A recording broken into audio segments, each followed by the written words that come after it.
మాజీ మంత్రి వైసీపీ కీలక నేత బాలినేని శ్రీనివాసరెడ్డి వ్యవహారం ఆ పార్టీకి అధినేత జగన్ కు ఎప్పటి నుండో తలనొప్పిగానే మారింది. రెండోసారి మంత్రివర్గ విస్తరణ సందర్భంగా మంత్రి పదవి నుంచి తొలగించినప్పటి నుండి ఆయన అసంతృప్తితోనే ఉంటూ వస్తున్నారు. 2024 ఎన్నికల్లో పోటీకి దూరంగా ఉండేందుకు ప్రయత్నించారు. ఆ సమయంలోనే ఆయన పార్టీ మారుతారనే ప్రచారం జరిగింది.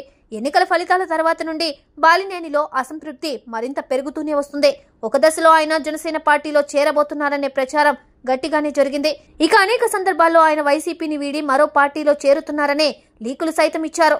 ఆ లీకులు వచ్చినప్పుడల్లా వైసీపీ కీలక నేతలు రంగంలోకి దిగి బాలినేనిని బుజ్జగించే ప్రయత్నం చేశారు. జగన్ సైతం బాలినేనిని తన వద్దకు పిలిచి సర్ది చెప్పారు. అయినా బాలినేని మాత్రం ఇంకా అసంతృప్తితోనే ఉన్నట్లుగా వ్యవహరిస్తూనే వస్తున్నారు.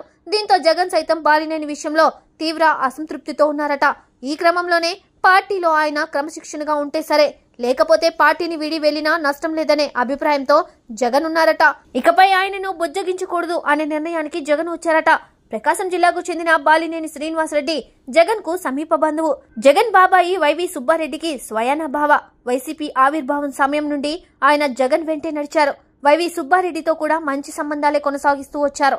అయితే ప్రస్తుతం వైవి సుబ్బారెడ్డి బాలినేని మధ్య తీవ్ర విభేదాలు రావడంతో అప్పటి నుండి రాజకీయంగా తనకు వైసీపీలో ప్రాధాన్యం తగ్గిందనే అభిప్రాయంలో బాలినేని ఉంటున్నారు.